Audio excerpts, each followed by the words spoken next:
السلام علیکم to all, دس از ثنا احمد۔ امید ہے آپ سب لوگ خیریت سے ہوں گے۔ الحمدللہ آپ لوگ کی دعاؤں سے میں بھی خیریت کے ساتھ ہوں اور ایک اور ڈیلی بلاگ کے ساتھ حاضر خدمت۔ ناظرین و حاضرین، جیسا کہ آپ کو معلوم ہے الحمدللہ بلاگنگ کا سلسلہ بدستور جاری ہے اور ہمارا 22واں پارہ ومن یقنت اور سورہ سبا کا آغاز ہو چکا ہے۔ تو ہم اپنے بلاگ کو بغیر ٹائم ضائع کیے آگے بڑھاتے ہوئے سب سے پہلے اللہ تعالیٰ کی حمد و ثنا کریں گے تعوذ تسمیہ کے ساتھ، اور پھر ہم اپنے بلاگ کو آگے بڑھاتے ہیں۔ اعوذ باللہ من الشیطان الرجیم، بسم اللہ الرحمن الرحیم۔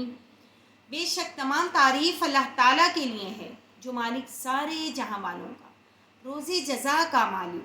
ہم تیری ہی عبادت کرتے ہیں اور تجھ سے ہی مدد چاہتے ہیں۔ ہم کو سیدھا رستہ چلا، رستہ ان کا جن پر تو نے انعام کیا، نہ کہ ان کا جن پر غضب ہوا اور نہ بہکے ہوں کا۔ الہی قبول فرما، آمین ثم آمین۔ یہ ہم نے اللہ تعالیٰ کی حمد و ثنا بیان کر دی، اللہ کی پاکی بیان کی، اس کی بزرگی بیان کی ہے۔ اب ہم قرآن پاک کی تلاوت کرتے ہیں۔ سورہ سبا آیت نمبر 22 تک ہم نے پڑھ لیا تھا۔ 23 سے ہم اپنی آیت کا، اپنے سبق کا، اپنے بلاگ کا آغاز کروں گی۔ وَلَا تَنفَعُ الشَّفَاعَةُ عِندَهُ إِلَّا لِمَنْ أَذِنَ لَهُ حَتَّى إِذَا فُزِّعَ عَنْ قُلُوبِهِمْ قَالُوا مَاذَا قَالَ رَبُّكُمْ قَالُوا الْحَقَّ وَهُوَ الْعَلِيُّ الْكَبِيرُ۔ اور اللہ کے ہاں کسی کے لیے سفارش فائدہ نہ دے گی مگر اس کے لیے جس کے بارے میں وہ اجازت بخشے، یہاں تک کہ جب ان کے دلوں سے اضطراب دور کر دیا جائے گا تو کہیں گے کہ تمہارے پروردگار نے کیا فرمایا ہے؟ فرشتے کہیں گے کہ حق فرمایا ہے، اور وہ عالی رتبہ اور گرامی قدر ہے۔ قُلْ مَنْ يَرْزُقُكُم مِّنَ السَّمَاوَاتِ وَالْأَرْضِ قُلِ اللَّهُ وَإِنَّا أَوْ إِيَّاكُمْ لَعَلَىٰ هُدًى أَوْ فِي ضَلَالٍ مُّبِينٍ۔ پوچھو کہ تم کو آسمانوں اور زمین سے کون رزق دیتا ہے؟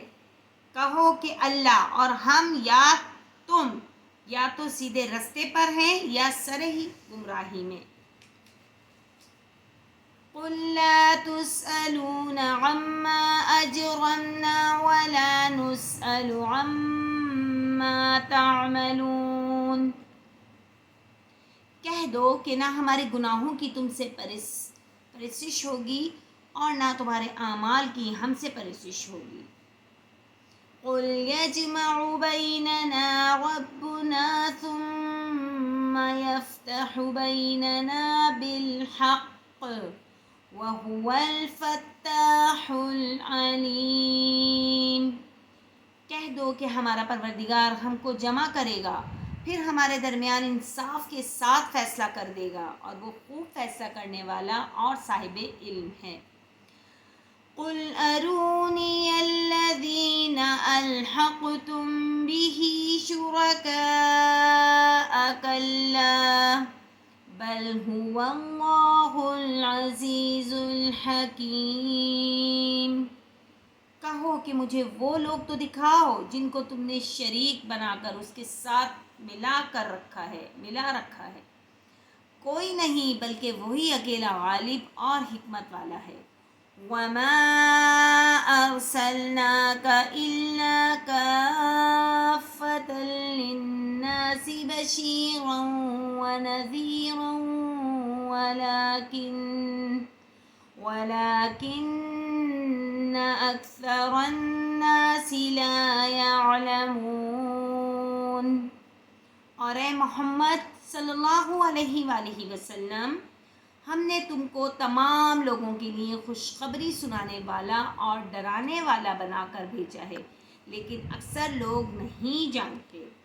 وَيَقُولُونَ مَتَىٰ هَٰذَا الْوَعْدُ إِن كُنتُمْ صَادِقِينَ۔ اور کہتے ہیں کہ اگر تم سچے ہو تو یہ قیامت کا وعدہ کب وقوع پذیر ہوگا؟ قُل لَّكُم مِّيعَادُ يَوْمٍ لَّا تَسْتَأْخِرُونَ عَنْهُ سَاعَةً ولا تستقدمون، کہہ دو کہ تم سے ایک دن کا وعدہ ہے جس سے نہ ایک گھڑی پیچھے رہو گے اور نہ آگے بڑھو گے۔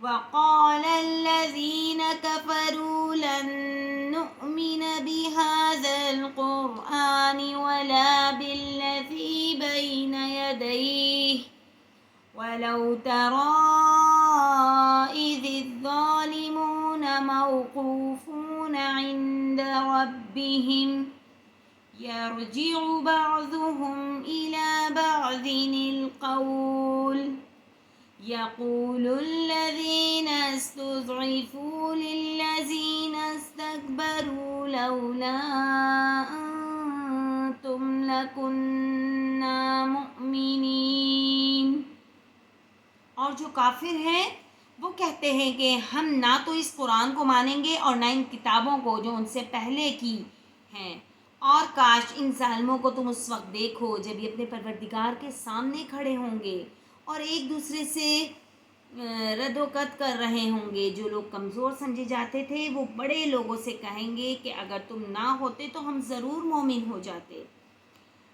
مثلا مقصد یہی ہے کہ اب پچھتاوے کیا ہو جب چڑیا چگ گئی کھیت، جب ان کے سامنے پیغمبروں کو بھیجا جاتا تھا ان کی اصلاح کے لیے تو وہ ان کو ریفیوز کر دیتے تھے، ان کی کسی بات کو نہیں مانتے تھے، ان کی باتوں کو ڈینائی کر دیتے تھے، اور جب وقت گزر گیا اور جب وہ قیامت میں آپس میں روبرو ہوں گے تو وہ ایک دوسرے کو تہمت لگا رہے ہوں گے، الزام دے رہے ہوں گے کہ اگر تم بڑے ہمیں اس طرح کی باتیں نہیں کہتے تو شاید ہم مومن ہوتے۔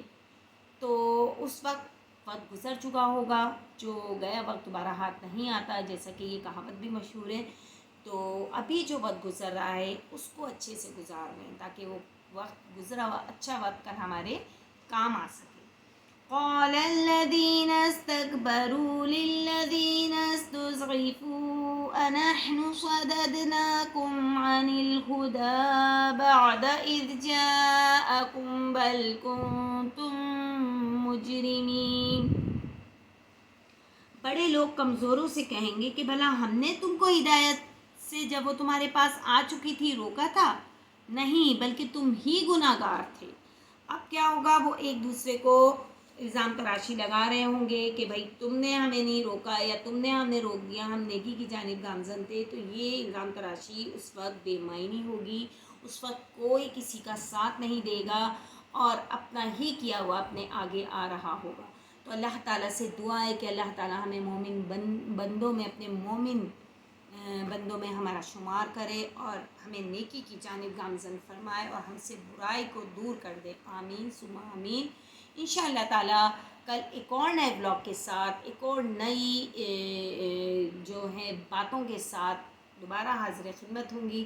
ٹل دین اللہ حافظ اور السلام علیکم ورحمۃ اللہ وبرکاتہ۔